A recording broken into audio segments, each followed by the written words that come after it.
নমস্কার বন্ধুরা, মিমিস কিচেনে আপনাদেরকে স্বাগত জানাই। আজ আমি আপনাদেরকে ধাবা স্টাইলের তড়কা বানিয়ে দেখাবো। এই দেখুন, আমি এই যে সব রকম ডালের যে প্যাকেট পাওয়া যায় তড়কার, সেইটা আমি এনেছিলাম। এবার সেটাকে আমি ওভারনাইট ভিজিয়ে রেখেছি। এবার আমি এটাকে সেদ্ধ করে নেব।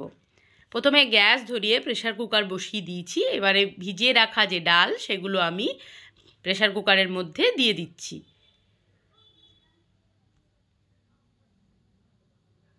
তড়কা আমাদের সবারই খুব প্রিয় একটা পছন্দের খাবার। ধাবার তড়কা খেতে খুব ভাল লাগে। এইভাবে বানাবেন আপনারা তড়কাটা, পুরো ধাবা স্টাইলের স্বাদই আপনারা এতে পেয়ে যাবেন। এবার আমি আন্দাজ মতন দিয়ে দিলাম জল, আর দিয়ে দিলাম গোটা কিছু গরম মশলা। এটা দিলে না সেদ্ধর গন্ধটা খুব ভালো হয়। যখন এই ডালটা সেদ্ধ হবে সুন্দর একটা গন্ধ বেরোবে। আর দিয়ে দিলাম হলুদ, আর দিলাম 1 পলা মতন সর্ষের তেল, আর দেব নুন। এবার আমি ঢাকনা বন্ধ করে দেব। 2টো সিটি দিয়ে আমি এটাকে নামিয়ে নেব। এই দেখুন, ডালটা আমার সেদ্ধ হয়ে গেছে।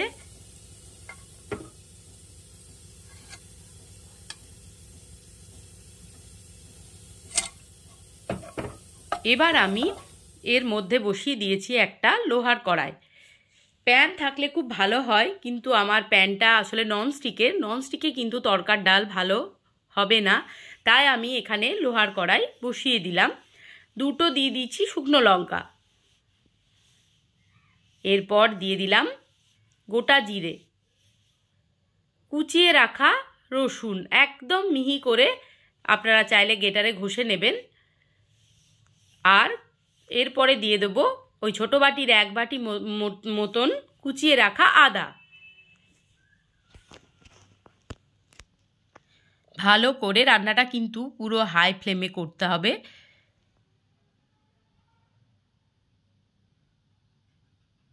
তেলের মধ্যে ভালো করে ভেজে নিতে হবে আদা রসুনটাকে। এরপর আমি 2টো মাঝারি মাপের পেঁয়াজ কেটে কুচি করে রেখেছি, সেই পেঁয়াজটা আমি ওর মধ্যে দিয়ে দিলাম।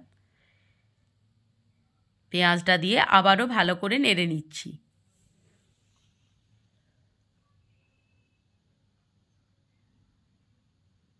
শীতের দিনে তড়কা আর গরম গরম রুটি থাকলে, হাতে বানানো রুটি, ব্যাস আর কিচ্ছুই লাগবে না। সাথে যদি পেঁয়াজ লঙ্কা শসা থাকে তাহলে তো কথাই নেই।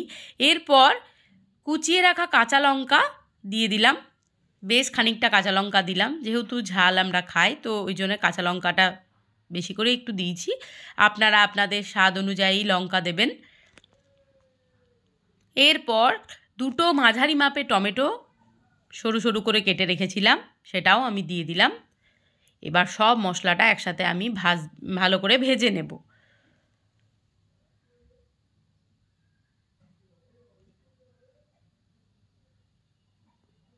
এরপর এক এক করে কিছু গুঁড়ো মশলা দিয়ে দিলাম, যেমন কাশ্মীরি লঙ্কার গুঁড়ো দিলাম,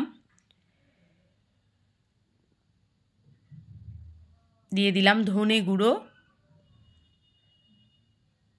2 চামচ, ছোটো চামচের 2 চামচ মতন দিয়ে দিলাম ধনে গুঁড়ো। আর দেব গরম মশলার গুঁড়ো,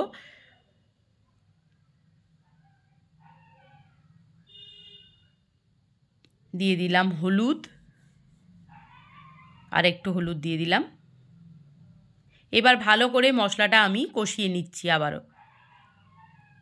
পুরোটাই কিন্তু হাই ফ্লেমে হচ্ছে, আমি কিন্তু ফ্লেম কখনোই কমাইনি, পুরো জোর আছে এটাকে রান্না হতে দিতে হবে। এরপর আমি 2টো ডিম দিয়ে দিলাম মশলার সাথে। আপনারা যদি ডিম না দেন তাহলে ডিমটা দেবেন না, স্কিপ করে দেবেন।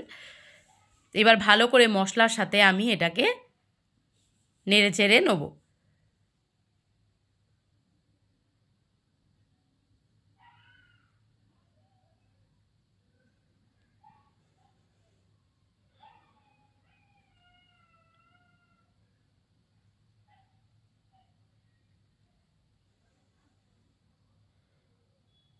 এবার ওপর থেকে দিয়ে দিলাম খানিকটা কসুরি মেথি।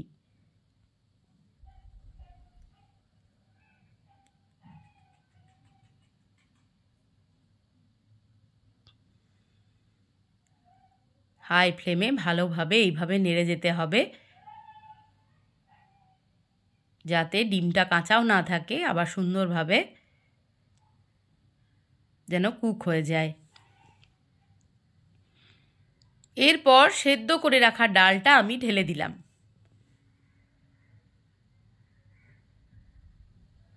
ভালো করে মিশিয়ে নিচ্ছি সমস্ত মশলার সাথে।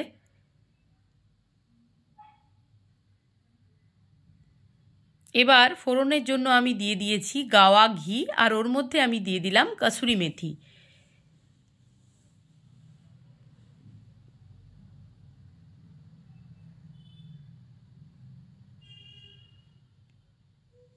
গরম হওয়া অবধি অপেক্ষা করতে হবে। এটা দেওয়ার জন্য গন্ধটা খুব সুন্দর উঠবে আর খেতেও খুব ভালো লাগবে।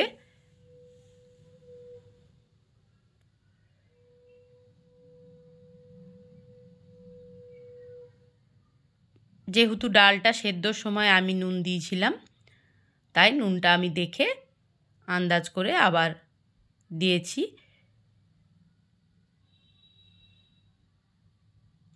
এরপর ওপর থেকে ফোড়নটা আমি দিয়ে দিলাম।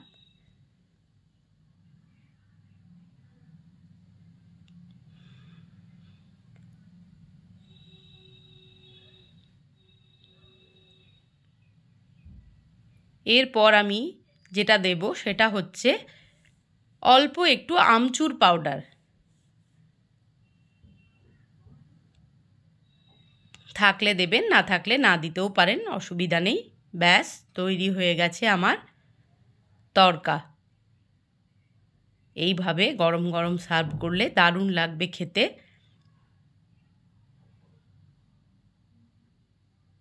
গরম রুটি, তড়কা, পেঁয়াজ, লঙ্কা। ভিডিওটি ভালো লাগলে like, comment, share and subscribe করুন।